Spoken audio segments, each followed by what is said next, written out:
Bismillahirrahmanirrahim. Assalamualaikum warahmatullahi wabarakatuh. Alhamdulillahirabbil alamin. Wassalatu wassalamu ala asyrafil mursalin wa ala alihi wa sahbihi ajma'in wa ba'd. Alhamdulillah, syukur pada Allah SWT. Pada petang ni kita bertemu dalam siri live Facebook. Dan pada petang ni insya-Allah ana memulakan membaca kitab Sahih Al-Bukhari. Tapi kitab yang ana rojak ni kitab Fathul Bari bi Syarhi Sahih Al-Bukhari. Kitab ni lah kan, kitab ni. Sebelum ni kita ada baca Nailul Autor pada time macam ni. Cuma ana dah ganti, Nailul Autor dibaca pada waktu pagi.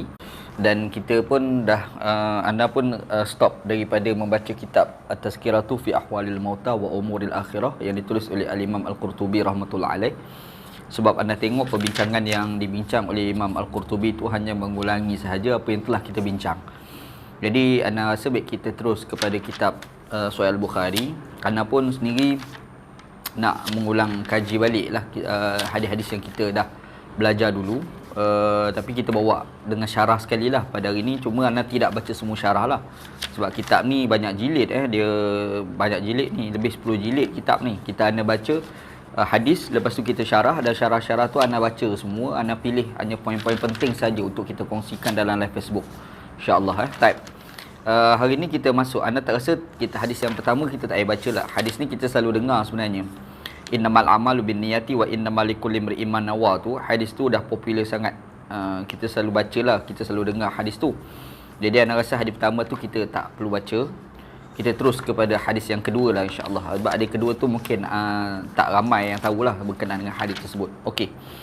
Tab.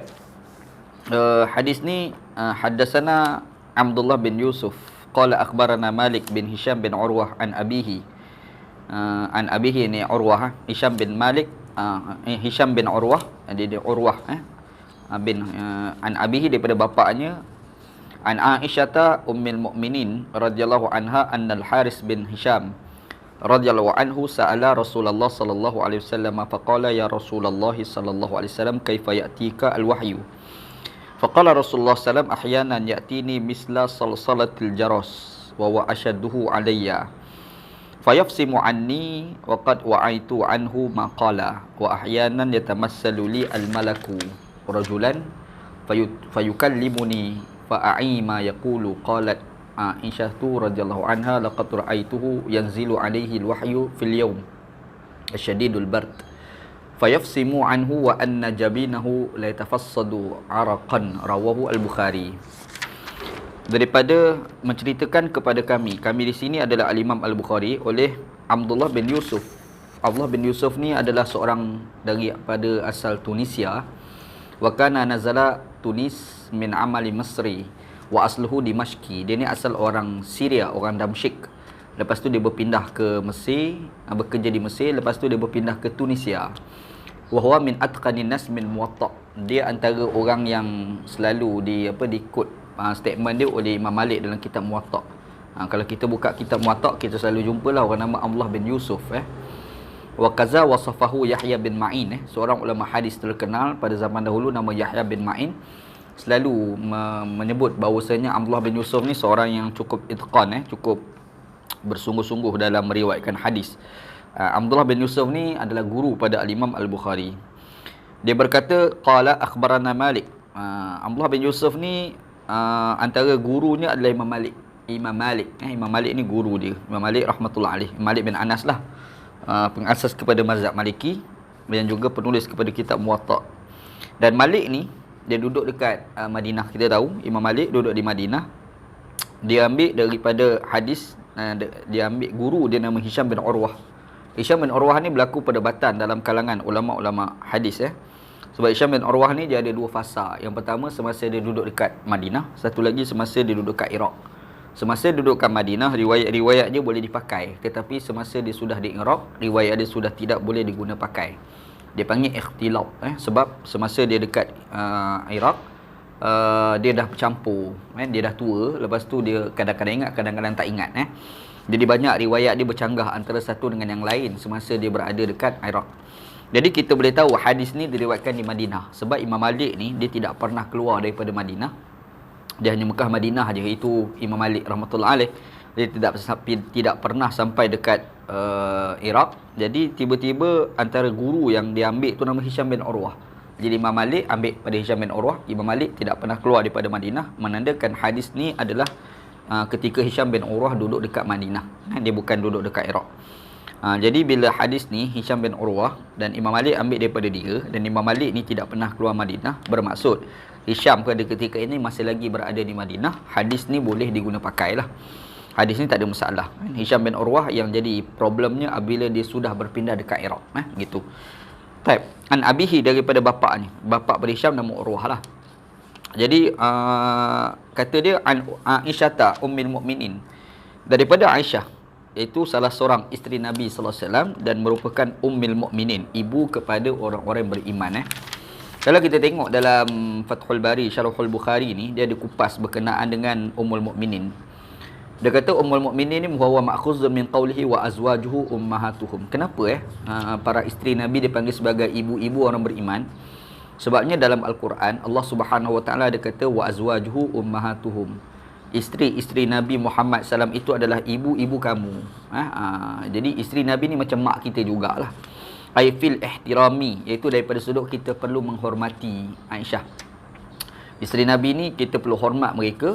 Maka disebab kita hormat mereka tu seperti mana kita hormat mak kita sendiri, Itulah apa ni, sebab tu isteri Nabi sallallahu alaihi wasallam ni tidak boleh dihina. Macam Syiah dihina Aisyah radhiyallahu anha ni, seperti dia mengingkarilah ayat Quran ni. Yang mana Al-Quran kata wa azwajuhu ummahatuhum. Allah Taala kata isteri-isteri Nabi Muhammad tu seperti ibu-ibu orang beriman, wa azwaju ummahatuhum. Isteri-isteri Nabi itu adalah ibu-ibu mereka. Itu ibu orang beriman. Jadi kena hormat. Wa tahrimi nikahihinna, dan tak boleh kita kahwini mereka, haram kahwin isteri-isteri Nabi sallallahu alaihi wasallam. La fi ghairi zalika, dan tidaklah pada yang lain itu, mimma ikhtalafa fihi ala rajih. Jadi dalam bab aurat tak boleh pula. Ingat isteri Nabi sallallahu alaihi wasallam walaupun dia adalah ibu kita orang beriman, jadi timbul persoalan, kita boleh ke tengok aurat mak kita? Jadi aurat mak kita, tengok rambut dia tu tak apa kan, tapi macam mana kita tengok aurat isteri Nabi Muhammad? Tak boleh. Jadi yang dimaksudkan ibu orang beriman di sini adalah hormat dan juga haram kahwin je. Yang lain tu tak, begitu. Itu maksud dia lah. Itu dipanggil sebagai ummahatul ummul mukminin. Aisyah radhiyallahu anha ni salah seorang isteri Nabi sallallahu alaihi wasallam. Dia adalah ibu orang beriman. Berkenaan dengan khilaf dia lahir bila, dia kahwin bila tu dah dibincang panjang lebar lah sebelum ni. Dia kata Annal Haris bin Hisham, kata Aisyah radhiyallahu anha bahawasanya ada seorang sahabat namanya Al-Haris bin Hisham. Al-Haris bin Hisham ni adalah adik-beradik Abu Jahal. Abu Jahal tu namanya Amr bin Hisham. Yang ni Al-Haris bin Hisham. Dalam Imam Ibn Hajar Al-Asqalani kata Annal Haris bin Hisham huwa Al-Makhzumi. Dia ni daripada keturunan Al-Makhzumi. Dalam etnik Arab ni ada satu etnik dia panggil Al-Makhzumi, yang mana dia ni akhu Abi Jahlin syaqiqihi. Dia ni adik-beradik seibu sebapak dengan Abu Jahal. Dia ni aslama yaumal fathi, Islam, dia masuk Islam. Dia masuk Islam ni pada hari pembukaan kota Mekah. Masa Nabi sallallahu alaihi wasallam sampai kat Mekah, dalam sejarah pembukaan kota Mekah yang berlaku pada tahun ke-8 Hijriah. Pada tahun 8 Hijriah ni ada ramai orang memeluk agama Islam, antaranya adalah adik-beradik Abu Jahal, namanya Al-Haris bin Hisham. Wa kana min fadla'is sahabati, dan dia ni antara sahabat-sahabat yang hebat lah, antara sahabat-sahabat yang punya kelebihan tersendiri.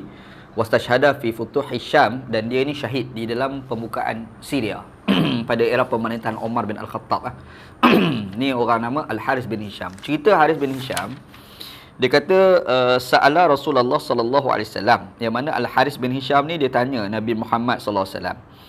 Kata dia, ya Rasulullah, kaifa ya'tika al-wahyu? Dia kata, Rasulullah, wahyu ni datang pada kamu ni macam mana? Kita timbul persoalan. Bila sebut Nabi ataupun Rasul, Allah Subhanahu wa taala jadikan mereka sebagai manusia terpilih. Antara kelebihan yang diberikan Allah Taala kepada mereka, mereka mendapat wahyu. Wahyu ni adalah satu ilmu yang Allah Ta'ala bagi kepada para Nabi. Satu. Yang kedua melalui Jibril.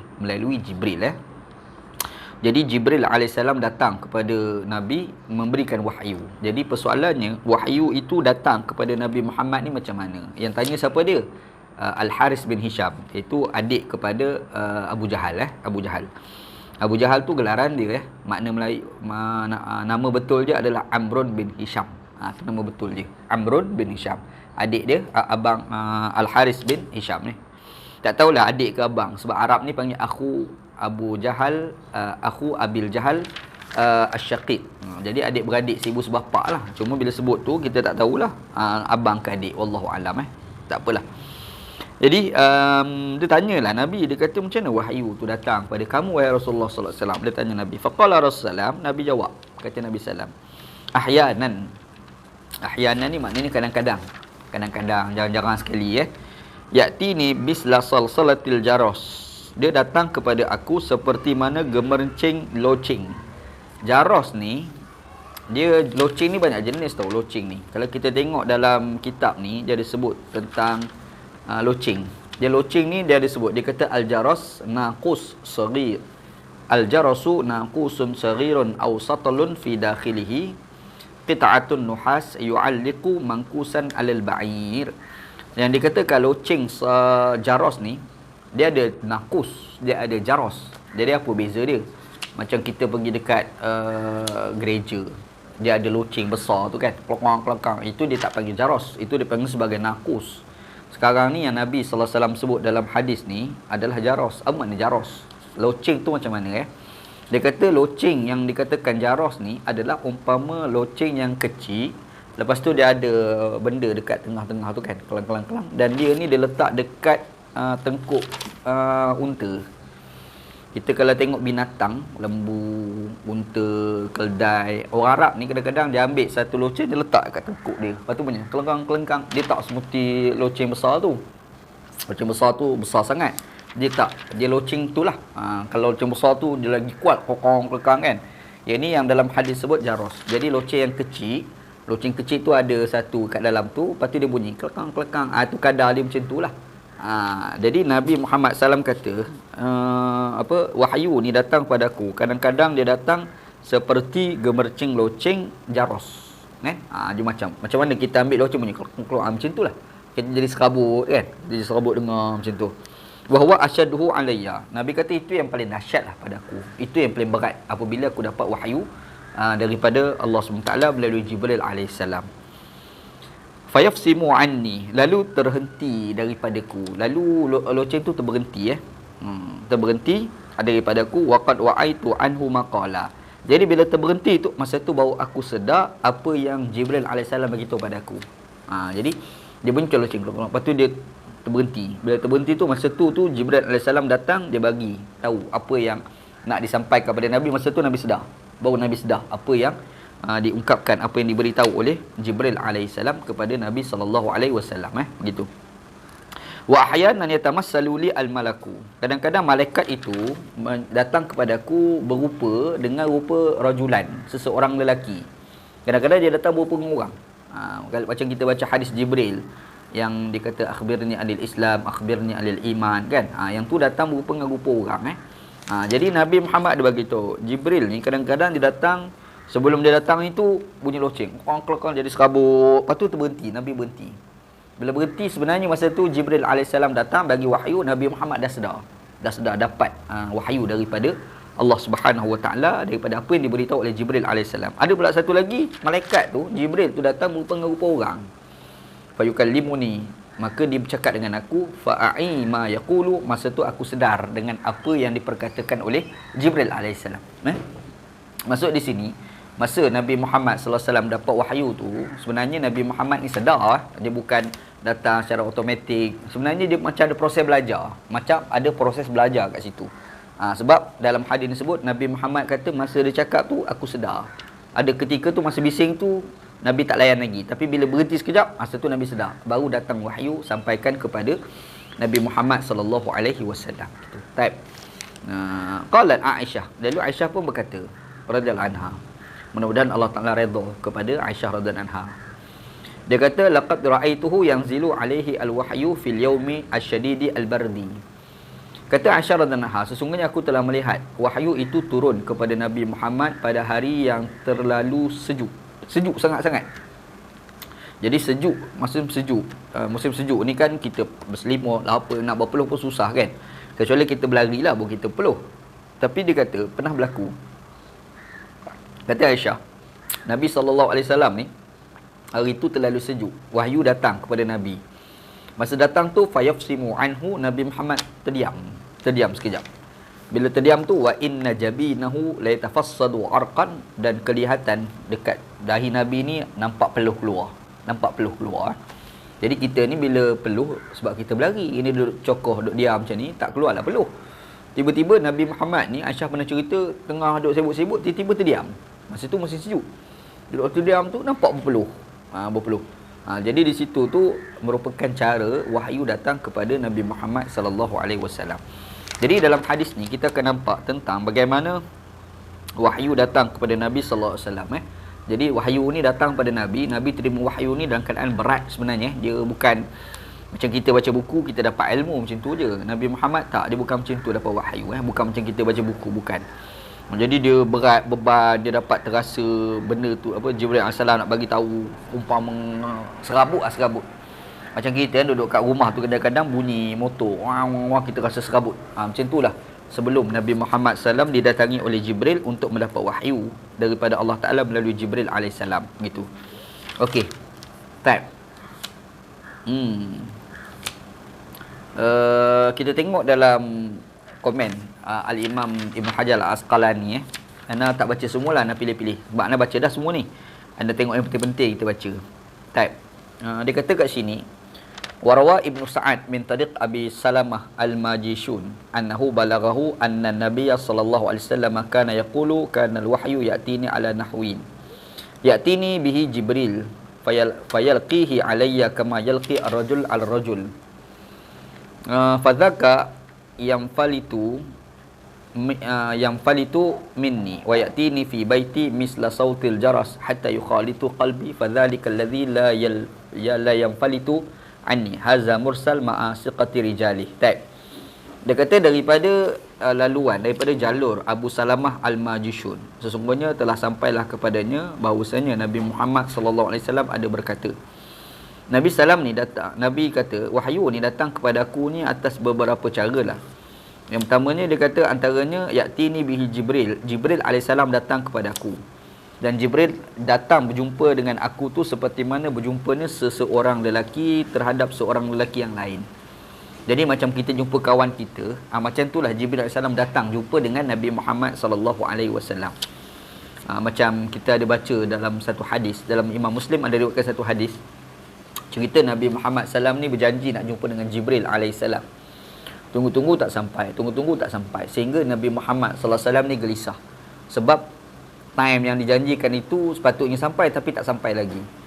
Jadi bila Nabi SAW gelisah, Nabi tengok ke atas tak kena, tengok kanan tak kena, tengok kiri tak kena. Tiba-tiba Nabi Muhammad tengok kat bawah katil Nabi. Masa tu Nabi kat rumah lah. Nabi duduk kat atas katil Nabi. Nabi tengok kat bawah katil, nampak ada seekor anjing yang kecil. Anak anjing yang kecil tu ada dekat bawah katil Nabi SAW. Nabi Muhammad SAW pun tanya Aisyah. Nabi kata bila anjing ni masuk dalam rumah kita ni, dalam bawah katil aku ni. Aisyah kata aku tak tahu. Lepas tu Nabi SAW suruh keluarkan anjing itu. Bila keluar itu, barulah Jibril AS masuk dalam rumah Nabi SAW. Jadi Nabi Muhammad SAW pun tanyalah pada Jibril AS, kenapa datang lambat? Lepas tu Jibril AS pun katalah, nahnu ma'asyiral malaikah la nadkhulu baitan fihi kalb wala surah. Kata Jibril AS, kami geng malaikat ni takkan masuk dalam rumah, yang rumah tu kalau ada anjing dan juga ada gambar. Jadi dalam hadis tu kita akan nampak macam mana Nabi Muhammad berbual dengan malaikat Jibril macam kita berbual sesama kita. Itu antara cara Nabi Muhammad mendapat wahyu daripada Jibril AS. Dapat wahyu. Jadi kita baca dalam hadis ni, Nabi Muhammad SAW ada sebut dalam hadis. Nabi kata sendiri bahawasanya Jibril ni AS kadang-kadang dia datang kepada aku, berjumpa dengan aku ni seperti mana lelaki berjumpa dengan lelaki. Kita jumpa sesama kita. Itu kata Nabi SAW. Dan kadang-kadang dia kata wayatini fi baiti misla sautil jaras hatta yukhalitu qalbi. Dan dia kata Jibril AS juga datang kepada aku, dia datang jumpa aku di dalam rumah aku seperti mana bunyi loceng hingga bercampur hati aku. Serabut. Kita panggil serabut. Dia datang tu jadi serabut. Ada macam tadilah, macam kita baca hadis bab tadi, hadis bab yang menyebut bahawasanya datang tu umpama loceng yang gemercing jadi serabut, lepas tu Nabi terdiam, masa tu Jibril alaihissalam bagi tahu kepada Nabi tentang wahyu itu gitu.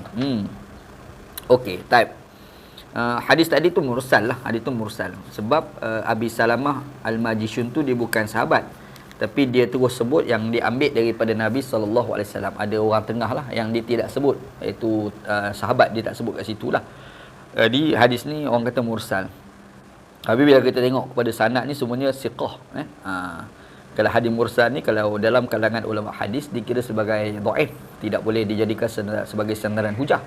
Kalau ikut pandangan ulama-ulama fiqh, boleh dibuat hujah. Antaranya Imam Abu Hanifah, dia buat hujah dengan hadis mursal. Imam Syafi'i pun tidak buat hujah, kecuali kalau perawi hadis tu, kalau tabi'in itu Sa'id bin Musayyib, baru dia terima. Okey, type.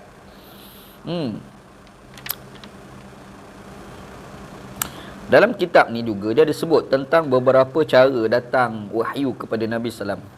Kata dia, imma min sifatil wahyi kamaji'ihi kadawi al-nahli. Kadang-kadang wahyu ni datang, dia bising seperti mana bisingnya lebah. Macam lebah.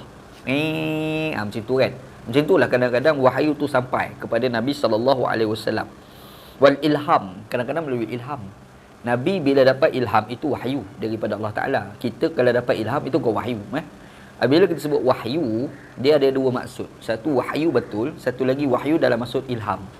Kes ni berlaku, Allah Ta'ala cerita dalam Quran kepada dalam Quran berkenaan dengan kisah mak Nabi Musa AS. Allah Ta'ala kata, kami telah memberi wahyu kepada mak Nabi Musa AS untuk memberi susu kepada Nabi Musa AS, yang ketika itu Nabi Musa duduk dalam rumah Fir'aun.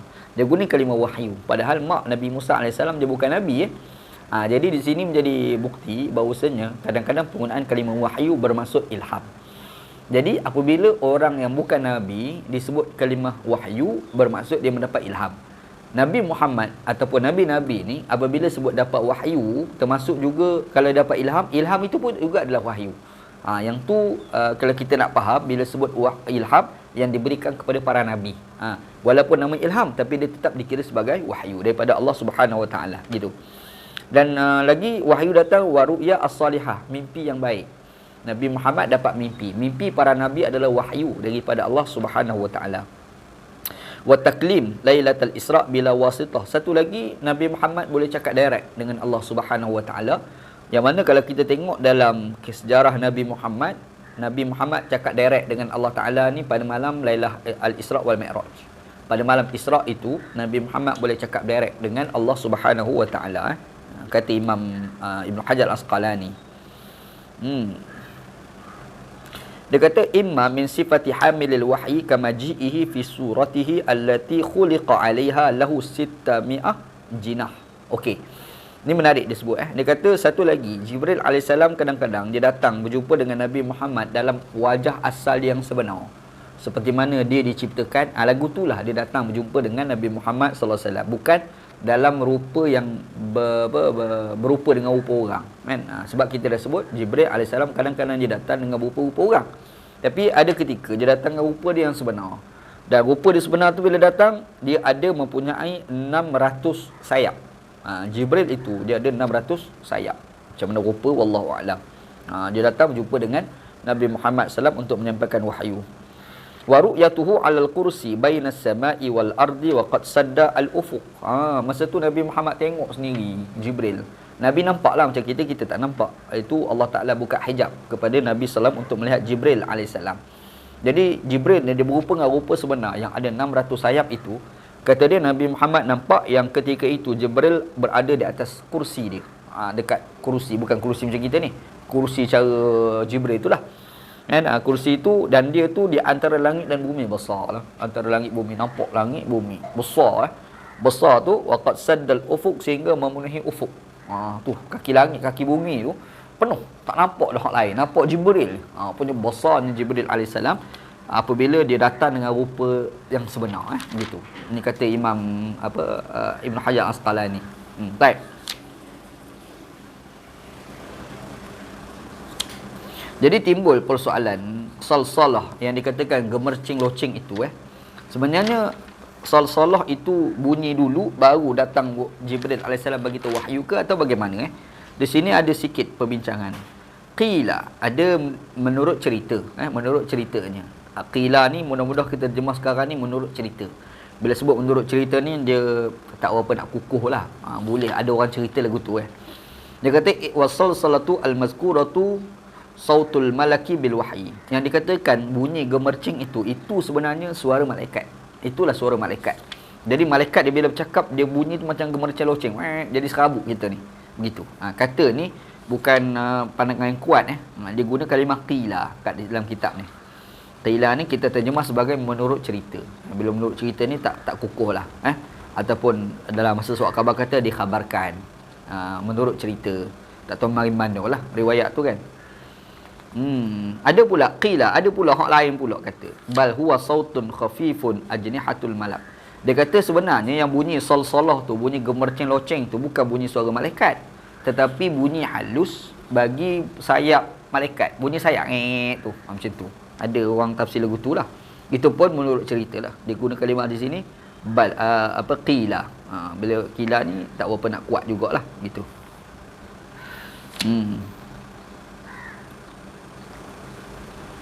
Al-hadis Ibn Abbas, hadis Ibn Abbas, idza qadallahu al-amra fi samai darabat al-malaikatu bi ajnihatiha.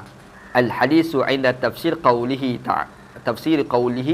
ta'ala hatta idza fuzzi'a an qulubihim fi tafsir surati Saba insya-Allah. Baik. Hadis Ibn Abbas ada menyatakan apabila Allah Subhanahu wa taala menetapkan suatu urusan di langit, maka malaikat dia akan tepuk sayap dia. Dia akan kemak itu malaikat. Macam burung pula malaikat ni, kan? Jadi dia bunyi kepak sayap dia tu maka bunyi, dan bunyi itulah mengikut tafsiran sebilangan ulama kata suara seperti gemercing loceng. Bunyi ceng-ceng jadi serabut kita dengar serabut gitu. Nabi Muhammad sallallahu alaihi wasallam dapat wahyunya begitu. Baik. Ya tamassaluli al-malaku rajulan. Kadang-kadang malaikat ni dia datang berupa dengan rupa orang masa jumpa dengan Nabi sallallahu alaihi wasallam. Dia kata kat sini al-malak di sini, malaikat di sini merujuk pada Jibril lah. Alam di sini fi al-malak lil ahdi wa Jibril alaihi salam. Wa fihi dalilun ala anna al-malaku yatashakkalu bi syaklil bashar. Malaikat ni dia boleh berupa dengan rupa manusia, boleh. Malaikat dia boleh berupa dengan rupa orang tak ada masalah apa pun bagi orang, bagi malaikat. Qala al-mutakallimun, berkata ulama-ulama kalam, orang ahli kalam. Ahli kalam ni orang tulah pokok debat sifat 20 Allah Taala ni atas ke bawah ke untuk bincang tu ilmu kalam pokok kalam ni. Gengnya ilmu kalam ni dia mengatakan al malaikatu ajsamun alawiyatun latifatun tashkilu ayu syaklin aradu. Dia kata malaikat ni jisim yang tahap tertinggi lepas tu sifat dia adalah halus dan dia boleh berbentuk mana-mana bentuk yang dia mahu. Itu malaikat. Dia punya jasad itu halus dan dia kalau dia nak rupa orang, kalau dia nak rupa binatang dia boleh rupa binatang, dia nak berupa dengan rupa meja boleh lah. Sebab dia adalah al-ajsam alawiyah yang tahap tertinggi dia jasad kita ni ada tahap dia. Macam kita ni tahap yang paling biasa lah kot, sebab tu boleh pamer nampak. Kita nak pergi kepada halus tak boleh. Jadi kita ni daripada yang nampak makin halus. Kalau makin tinggi tu makin halus, makin tak nampak. Jadi malaikat ni tak nampak tu paling tinggi sekali. Itu punya halusnya jasad malaikat. Dia berjasad, cuma kita tak nampak. Dia kita kena ingat kadang-kadang ada benda tu kita nampak, ada benda kita tak nampak. Bila kita tak nampak bukan makna benda tu tak ada. Ada. Lepas tu bila dia ada bukan makna dia tidak berjasad. Dia berjasad. Tapi jasad cara yang tak nampak tu lah pada pandangan mata kita tapi dia ada macam tu itulah malaikat gitu. Wa za'ama ba'du al-falasifati annaha jawahirun ruhaniyah. Kalau ikut geng falsafah pula, mereka mengatakan yang dikatakan malaikat itu dia adalah satu jauhar yang ruhani. Jauhar ni panggil apa jauhar Satu substan yang cukup rohani. Macam mana nak syarah pun tak reti. Ini bahasa-bahasa orang falsafah ni Dia satu substan tapi kita tak nampak. Tapi hakikat dia ada gitu. Okey. Kita baca kitab Ibn Hajar Al-Asqalani, rupa-rupa Ibn Hajar Al-Asqalani dia kod juga komentar daripada ulama kalam, komentar daripada ulama falsafah. Dia tak abaikan faktor falsafah punya komentar.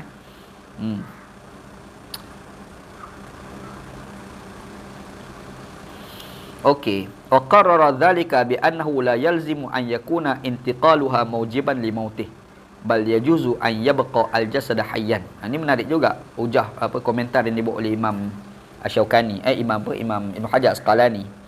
Dia kata tidak semestinya bahawasanya apabila berpindahnya roh keluar daripada jasad maka matilah orang itu. Dia kata tak semestinya begitu Jadi kita ni bila sebut hidup, kita faham roh ada dalam jasad kita. Tapi kata tak semestinya. Bal yajuzu an yabqa al-jasadu hayyan. Bahkan jasad itu boleh kekal sebagai hidup walaupun tidak ada roh dalam jasad kita. Kata dia li'anna mautal jasad bi mufaraqati ruh laisa biwajibin aqlan. Kerana apabila matinya jasad dengan sebab roh keluar daripada jasad bukanlah satu benda yang mesti. Secara aklinya dia kata jasad manusia ni dia boleh hidup bukan semata-mata faktor roh. Adakah kerana roh maka jasad tu hidup?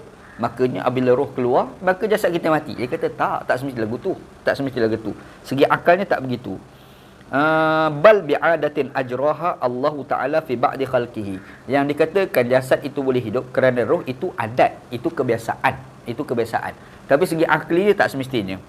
Dia bukti dia kata wa naziruhu intiqalu arwahi syuhada'i ila ajwafi tuyuri khadar tasrahu fil jannah. Contoh dia kata roh orang syahid yang mana telah masuk di dalam perut burung yang hijau, yang mana burung itu terbang di dalam syurga. Jadi orang mati syahid ni dia hidup sebenarnya. Tapi roh dia dah keluar. Roh tu masuk dalam burung. Dalam syurga lah, burung dalam syurga. Tapi dia tu ada roh. Jasad orang mati syahid tu hidup. Itulah maksud dia ada hidup. Tapi roh dia dah keluar. Bermaksud hidup tanpa roh. Yang ada pada orang mati syahid. Roh dia dah pergi mana? Pergi kepada burung. Ni komen daripada Ibn Hajar Asqalani. Menarik komentar dia begitu.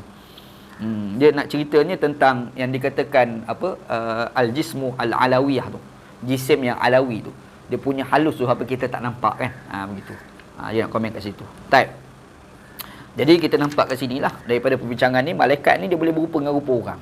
Kan? Sebab dia adalah satu jasad jisim yang halus dan cukup tinggi. Kan? Kita kena ingat di jisim kita ni satu jisim yang biasa. Tahap yang paling rendah. Bila tahap paling rendah tu nampak tu. Jadi kalau kita nak pergi lagi tinggi, dia lagi halus, lagi tak nampak kan. Itu tahap jisim manusia. Jadi malaikat yang paling tinggi sekali. Jadi disebabkan dia tinggi, lepas tu kalau dia nak berupa jadi macam kita boleh. Tak ada pelik bagi malaikat begitu. Okey. Kemudian dalam hadis kata fayukallimuni, Aisyah radhiyallahu anha ni dia ada kata Al-Haris bin Hisham ni katanya Nabi bagi tahu, dan Nabi kata kadang-kadang Jibril alaihissalam tu datang berupa dengan rupa seseorang lelaki, lalu fayukallimuni, dia bercakap dengan aku. Malaikat bercakap dengan Nabi Muhammad sallallahu alaihi wasallam. Jadi dia kata kadzalil aksar, beginilah yang banyak dalam banyak riwayat hadis semua guna kalimah fayukallimuni, semua bercakap dengan aku, malaikat bercakap dengan aku. Semua riwayat kata macam tu kata Imam Ibn Hajar Asqalani.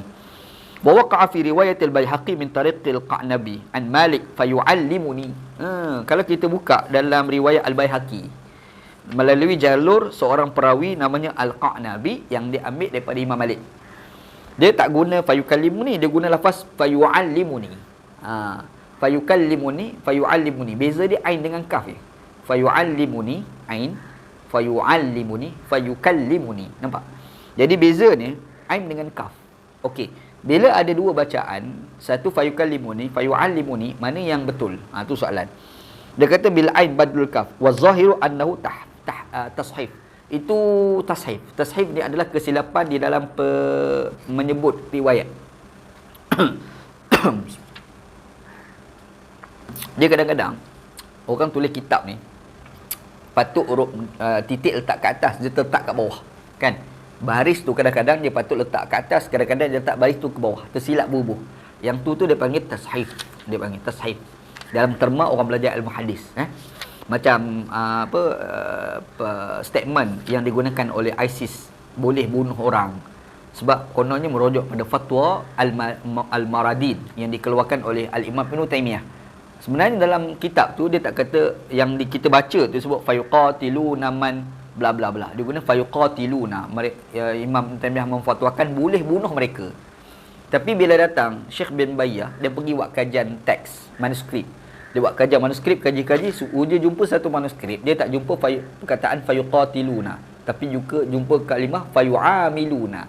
Beza dia yuqatiluna, yu'amiluna. Qaf tu dia jadi ain. Patutnya yu'amiluna, bermuamalatlah mereka, bergaullah dengan mereka, bukan pergi bunuh mereka. Tapi ada penulis kepada kitab Ibn Taymiyah itu, dia pergi tulis balik dengan tulisan yang silap. Dia panggil tashif. Silap ni macam mana? Fayuqatilu, fayu'amiluna, ain itu dia pergi buat qaf. Lepas tu ta, yuqatiluna, ta tu yu'amilu, mim itu jadikan ta. Last sekali jadi salah faham lah. Maka demikian juga bila kita baca hadis Nabi Sallam. Dia hadis ni bukan satu riwayat, dia banyak riwayat. Jadi Imam Bukhari riwayat, dalam Baihaqi riwayat. Dalam ni contoh dikata Imam Baihaqi mari satu riwayat. Dalam riwayat Al-Bukhari dia guna kalimah fayukallimuni. Dalam riwayat Al-Baihaqi dia guna kalimah fayuallimuni. Malaikat mengajar kepada aku. Dalam riwayat Imam Bukhari fayukallimuni, malaikat bercakap dengan aku. Nampak beza dia kan?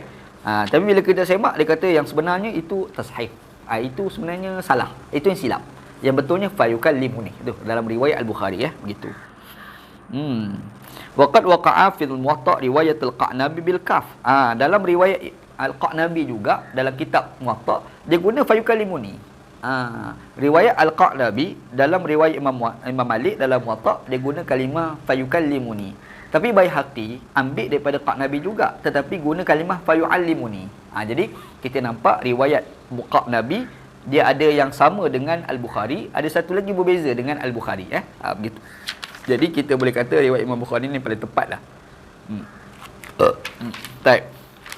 Wa kadzalika li Daruqutni fil hadis Malik min tariqi Al-Qa'nabi wa ghairihi. Perkara yang sama juga disebut di dalam kitab dalam riwayat Ad-Daruqutni. Ada 3 lah.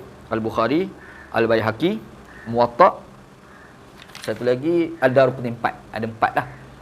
Jadi 3 menggunakan fayukallimuni, 1 sahaja menggunakan perkataan fayu'allimuni. Jadi lebih kuat fayukallimuni lah gitu. Okey, type. Dia tafassada bil fa' wa tasydid al muhmalah. Nabi Muhammad sallallahu alaihi wasallam ni kata Aisyah radhiyallahu anha, Aisyah kata aku tengok Nabi Muhammad sallam ni didatangkan wahyu pada hari yang terlalu sejuk. Lalu Nabi Muhammad sallam terberhenti dan ketika itu nampak dahi Nabi ni bercucuran peluh masa nak dapat wahyu tu kan. Dia kata liyatafassada. Apa makna liyatafassada? Dia kata syubbiha jabinuhu bil 'irq al maqsud mubalaghata fi kasratil 'araq. Maksudnya terlalu banyak sangat peluh.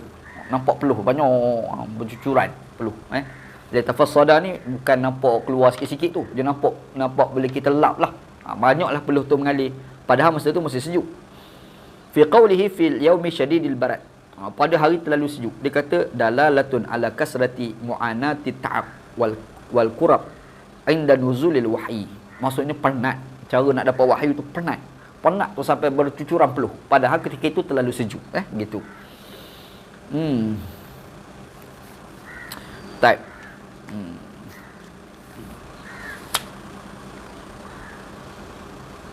Ada satu riwayat lain, haka al-Askari fil tashif an ba'di syuyukhihi annahu qara'a liyataqassada. Qaf. Bacaan dalam matan liyatafassada fa, tapi ada bacaan lain liyataqassada. Itu tashif. Itu pun sebenarnya kesilapan di dalam menulis hadis lah. Dia kata yang silap itu waqad waqa'a fi hadha tashif Abul Fadl bin Tahir. Itu orang yang tersilap tulis tu. Orang yang tulis tu patut dia kena tulis liyatafassada. Tapi datang seorang penulis namanya Abul Fadl bin Tahir ni, dia pergi tulis liyataqassada. Fa tu satu titik, dia pergi bubuh 2 titik. Tapi bila kita pergi tengok nusrah yang asal, yang betul, dibaca dengan liyatafassada, bukan liyataqassada gitu. Wallahu a'lam. Baik. Habis ada yang ketiga, haddatsana Yahya bin Bukair, haddatsana Al-Lais bin Uqail bin Abi Shihab an Urwah bin Zubair an Aisyah ummul mukminin annaha qalat awwalu ma budi'a bihi Rasulullah min al-wahyi ar-ru'ya salihah. Okey, itu insya-Allah kita akan bincang tentang bagaimana wahyu datang kepada Nabi sallallahu alaihi wasallam melalui mimpi yang benar. Itu insya-Allah kita akan bincang dalam bincang kita akan datang. Wallahu taala a'lam. Wallahu a'lam. Okey, kita tengok ada soalan tak? Assalamualaikum Ustaz. Waalaikumsalam. Nabi sallam jumpa nabi-nabi di langit malam Mi'raj tu dalam bentuk jasad ke ruh ke? Ada perbincangan ke Ustaz? Terima kasih. Ada perbincangan tu. Ana tak ingat secara tepat perbincangan tu. Ana ada baca dah tapi tak ingat perbincangan tu. Ana rasa mungkin Ana KAV dulu soalan ni, Ana nak research balik, Ana buat ulang kaji balik. Nanti Ana cerita balik dalam perbincangan akan datang insya-Allah. Sebab Ana pernah baca tapi tak ingat. Dia ada cerita berkenaan dengan tajuk mimpi jumpa Nabi ni yang dihujah oleh geng-geng geng-geng sufi lah. Geng sufi kan kata kita boleh jumpa Nabi Muhammad SAW secara yaqazah. Jadi antara dalil mereka yang mengatakan boleh jumpa Nabi secara yaqazah itu adalah cerita Nabi Muhammad SAW berjumpa dengan para nabi pada malam Isra Mi'raj itu. Ana tak ingat pengujahan tu panjang lebar lah. Itu Ana bincang kemudian lah. InsyaAllah nanti Ana buat research balik. Lepas Ana buat research nanti Ana akan cerita balik dalam Facebook akan datang. Wallahu a'lam. Wallahu a'lam. Okey, ada soalan lain?